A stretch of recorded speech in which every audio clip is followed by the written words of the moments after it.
13वीं और 16वीं लोकसभा के सदस्य रहे। अपने कार्यकाल के दौरान वे कई संसदीय समिति के सदस्य भी रहे।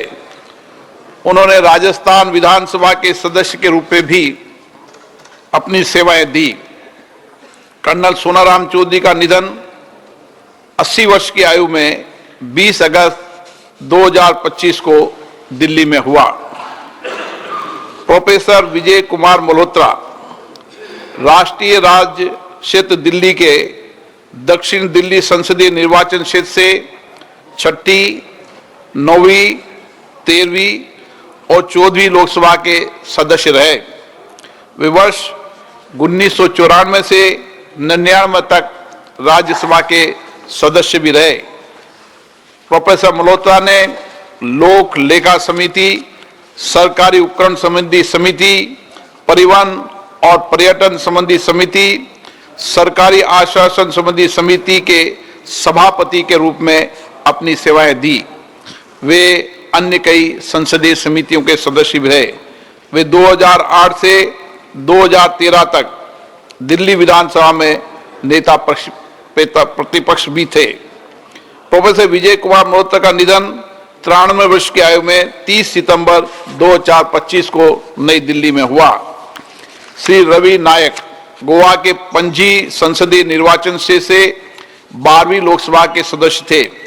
वे 6 कार्यकाल के लिए गोवा विधानसभा के सदस्य रहे तथा तत्कालीन गोवा, दमन एवं दीव विधानसभा के सदस्य भी रहे। उन्होंने क्रमशः गोवा के मुख्यमंत्री, उप मुख्यमंत्री के रूप में 2 कार्यकालों तक अपनी सेवाएं दी। वे गोवा सरकार में विभिन्न विभागों की मंत्री के रूप में भी उन्होंने सेवाएं दी। वे गोवा विधानसभा में नेता प्रतिपक्ष भी रहे। श्री रवि नायक का निधन 79 वर्ष की आयु में 15 अक्टूबर 2025 को गोवा में हुआ। श्री धर्मेंद्र राजस्थान के बीकानेर संसदीय क्षेत्र से 14वीं लोकसभा के सदस्य थे। वे कृषि संबंधी संसदीय समिति के स्थायी सदस्य रहे। श्री धर्मेंद्र ने भारतीय सिनेमा में 6 दशकों से अधिक अपने उत्कृष्ट करियर में 300 से अधिक फिल्मों में काम किया। कला और भारतीय सिनेमा में श्री धर्मेंद्र को विशेष योगदान के लिए 2012 में पद्म भूषण से भी सम्मानित किया गया और 1997 में उन्हें film care life style achievement award से भी सम्मानित किया गया। श्री धर्मेंद्र का निधन 85 वर्ष की आयु में 24 नवंबर 2025 को मुंबई में हुआ। श्री प्रकाश जायसवाल उत्तर प्रदेश के कानपुर संसदीय निर्वाचन क्षेत्र से 13वीं, 14वीं और 15वीं लोकसभा के सदस्य रहे। श्री जायसवाल ने केंद्रीय कोयला मंत्री, सांख्यिकी मंत्री के स्वतंत्र प्रभाव तथा गृह राज्य मंत्री के रूप में भी अपनी सेवाएं दी। उन्होंने विभिन्न संसदीय समितियों के सदस्य के रूप में भी अपनी सेवाएं दी। श्री प्रकाश जायसवाल का निधन 28 नवंबर 2025 को कानपुर में 81 वर्ष की आयु में हुआ। ये सभा अपने पूर्व सहयोगियों के निधन पर गहरा शोक व्यक्त करती है। शोक संतप्त परिवारों के प्रति अपनी संवेदना व्यक्त करती है। अब सभा दिवंगत आत्माओं के सम्मान में मौन रहेगी।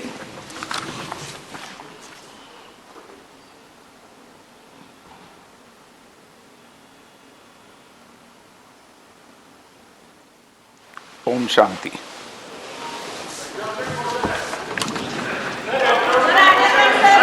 एक मिनट, हमारे खिलाड़ियों को बधाई दे दें। खिलाड़ियों को बधाई दे दें प्लीज। खिलाड़ियों को बधाई दे दें।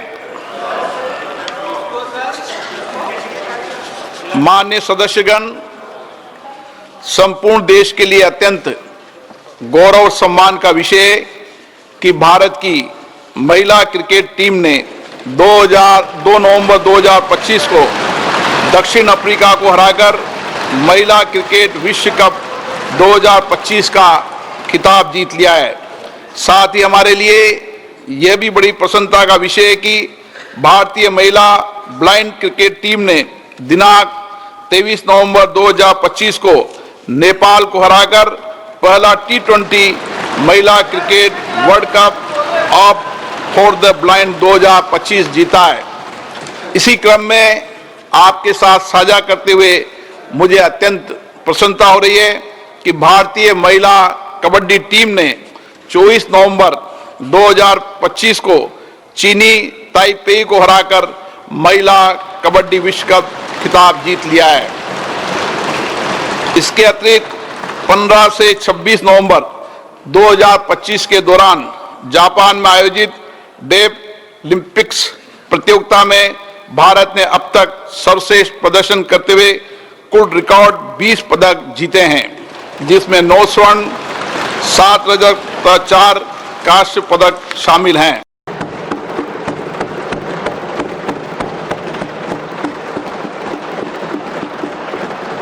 आदरणीय सभापति जी, शीतकालीन सत्र का आरंभ हो रहा है और आज सदन के हम सभी माननीय सदस्यों के लिए ये गर्व की पल है आपका स्वागत करना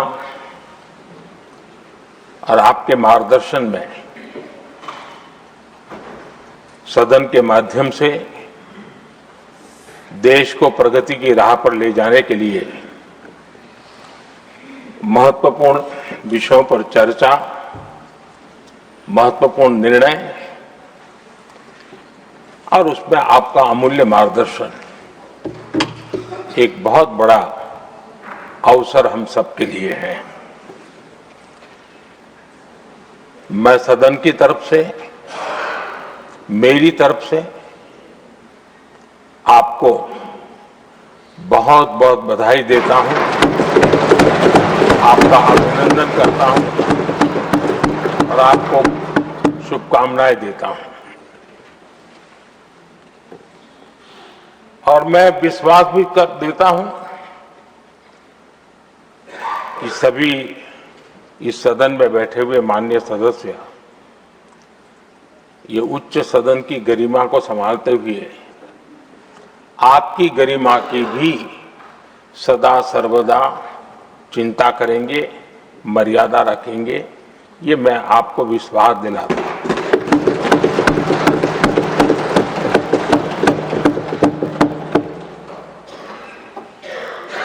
हमारे सभापति जी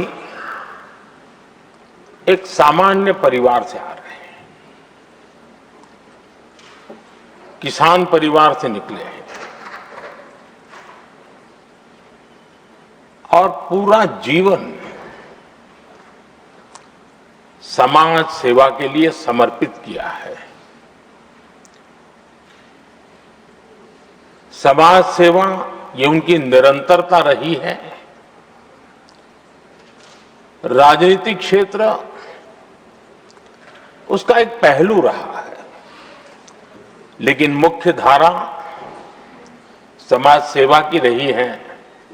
समाज के प्रति समर्पित होकर के जितना कुछ अपने युवा काल से लेकर अब तक वो करते आए हैं, करते रहे हैं, वो हम सभी समाज सेवा के प्रति रुचि रखने वाले लोगों के लिए एक प्रेरणा है, एक मार्गदर्शन है।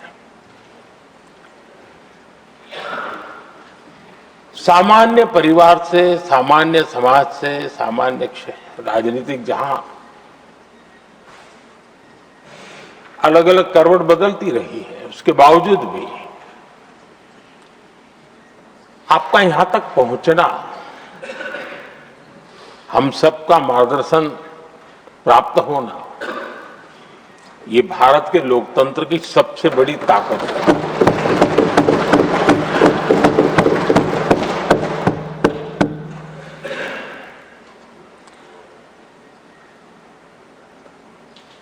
ये मेरा सद्भाग्य रहा है कि मैं आपको लंबे अरसे से परिचित रहा हूं। सार्वजनिक जीवन में साथ साथ काम करने का अवसर भी मिला है। लेकिन प्रधानमंत्री के रूप में जब मुझे यहां दायित्व मिला और जब मैंने आपको अलग अलग जिम्मेवारियां में काम करते देखा, तो मेरे मन पर अतिशय सकारात्मक भाव जगना बहुत स्वाभाविक था। क्वायर बोर्ड के चेयरमैन के रूप में हिस्टोरिकली हाईएस्ट प्रॉफिट वाली इंस्टीट्यूशन में कन्वर्ट करना, यानी आपका किसी संस्था के प्रति समर्पण हो तो कितना विकास किया जा सकता है और कैसे दुनिया में उसकी एक पहचान बनाई जा सकती है, वो आपने करके दिखाया। आपको भारत के कई क्षेत्रों में बहुत कम लोगों को ऐसा अवसर मिलता है। आप झारखंड में, महाराष्ट्र में, तेलंगाना में, पुडुचेरी में राज्यपाल, लेफ्टिनेंट गवर्नर अलग अलग दायित्व संभालते रहे। और मैं देखता था कि झारखंड में तो आदिजाति समाज के बीच जिस प्रकार से आपने अपना नाता बना दिया था, जिस प्रकार से आप छोटे छोटे गांव तक दौरा करते थे, वहां के मुख्यमंत्री बड़े गर्व के साथ इन बातों का जब भी मिलते थे जिक्र करते थे। और कभी कभी वहां के राजनेताओं के लिए भी चिंता होती थी कि हेलीकॉप्टर हो या न हो, इसकी कोई परवाह किए बिना जो गाड़ी है आप चलते रहते थे। रात को छोटे छोटे स्थान पर रुक जाना, ये जो आपने एक अपना सेवा भाव था, उसको राज्यपाल के पद पर रहते हुए भी जिस प्रकार से आपने उसको एक नई ऊंचाई दी, इससे हम भली भांति परिचित हैं। मैंने आपको एक कार्यकर्ता के रूप में देखा है, एक सहयोगी के रूप में हम साथ काम किए हैं, सांसद के रूप में देखा है, अलग अलग पदों पर देखते हुए आज यहां पर पहुंचे। लेकिन मैंने एक बात महसूस की है कि आमतौर पर सार्वजनिक जीवन में पद पर पहुंचने के बाद कभी लोग पद का भार अनुभव करते हैं और कभी कभी प्रोटोकॉल में दब जाते हैं। लेकिन मैंने देखा है कि आपको और प्रोटोकॉल का कोई नाता ही नहीं रहा है, आप प्रोटोकॉल के परे रहते हैं। और मैं समझता हूं सार्वजनिक जीवन में प्रोटोकॉल से मुक्त जीवन की एक ताकत होती है और वो ताकत हम हमेशा आप में अनुभव करते रहे हैं और ये हमारे लिए गर्व का विषय है। आदरणीय सभापति जी, आपके व्यक्तित्व में सेवा, समर्पण, संयम, इन सभी बातों से हम भली भांति परिचित हैं। वैसे आपका जन्म तो डॉलर सिटी में हुआ और उसकी एक अपनी पहचान है, लेकिन उसके बावजूद भी आपने अपनी सेवा का क्षेत्र अंत्योदय को चुना। आपने हमेशा एक डॉलर सिटी के भी उस तबके की चिंता की जो दबे, कुचले और कुछ वंचित परिवार थे, उनकी चिंता की। आदरणीय सभापति जी, मैं उन दो घटनाओं का जरूर जिक्र करना चाहता हूं जिसको कभी मैंने आपसे, आपके परिवारजनों से भी सुना है और जिसने आपके जीवन पर बड़ा प्रभाव पैदा किया है। बाल्यकाल में अविनाशी मंदिर के तालाब में आपका डूबने की संभावनाओं के बीच की अवस्था आपके लिए हमेशा रहा है कि मैं तो डूब रहा था, किसने बचाया, कैसे बचाया पता नहीं, मैं बच गया। और ईश्वर ने कुछ आप पर कृपा की, इस प्रकार का भाव आपके परिवार के लोग हमेशा बताते हैं। और दूसरा जो हम सब बहुत बारीकी से जानते हैं, जब कोयम्बतूर में लाल कृष्ण आडवाणी जी का यात्रा होने वाली थी, उसके कुछ समय पहले एक भयानक बम ब्लास्ट हुआ, शायद 60-70 लोग मारे गए। भयंकर बम ब्लास्ट था और उस समय आप बाल बाल बच गए थे। इन दोनों में जब आप ईश्वरीय शक्ति का संकेत देखते हुए अपने आप को समाज के प्रति अधिक समर्पित भाव से काम करने की जो आपने वजह के रूप में उसको कन्वर्ट किया, ये अपने आप में एक सकारात्मक सोच से बना हुआ जीवन का प्रतिबिंब है। आदरणीय सभापति जी, जो एक बात मैं जानता नहीं था लेकिन अभी मुझे पता चला, आप शायद अभी उपराष्ट्रपति बनने के बाद काशी गए थे और आपका काशी का दौरा था, तो एक सांसद के नाते स्वाभाविक रूप से मेरा मन वहां सब कुछ ठीक ठाक हो ही रहता है। लेकिन आपने वहां एक बात बताई जो मैंने सुनी, मुझे मेरे लिए नई बात थी।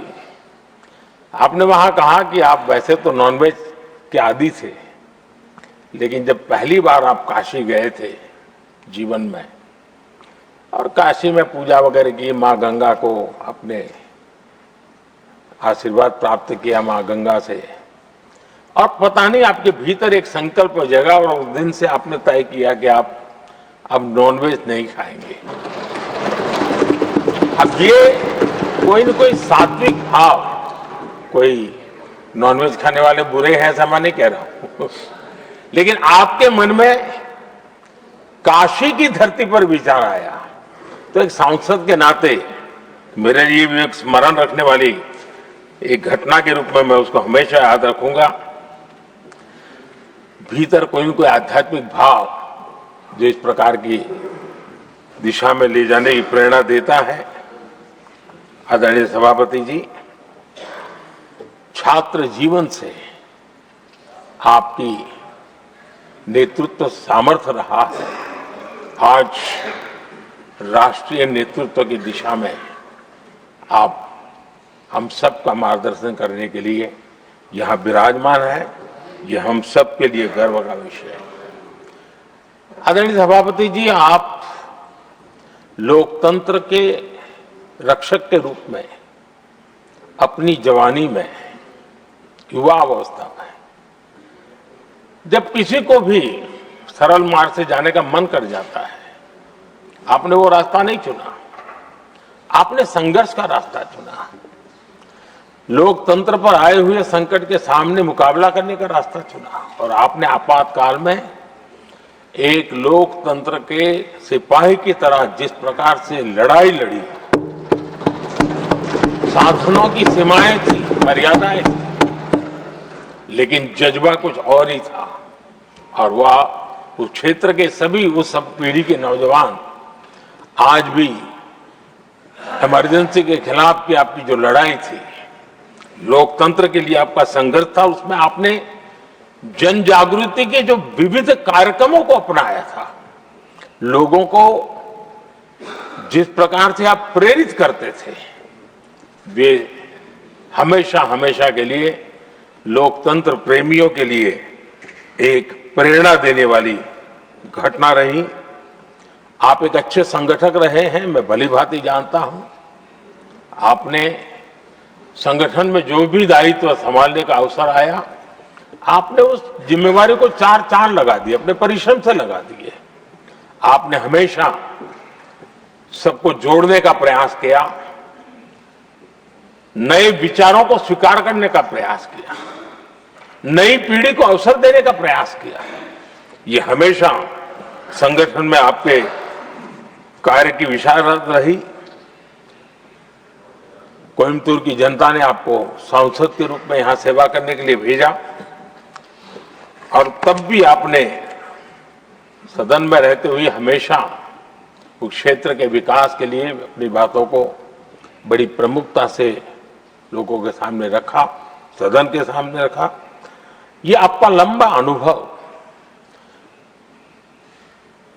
सदन में सभापति के रूप में और राष्ट्र में उपराष्ट्रपति के रूप में बहुत ही प्रेरक रहेगा, हम सबको मार्गदर्शक रहेगा। और मुझे पूरा विश्वास है कि मेरी तरह इस सदन के सभी सदस्य इस गौरवपूर्ण पल को जिम्मेवारियों के साथ आगे बढ़ाएंगे। इसी भावना के साथ मेरी तरफ से, सदन की तरफ से आपको बहुत बहुत शुभकामनाएं देता हूं।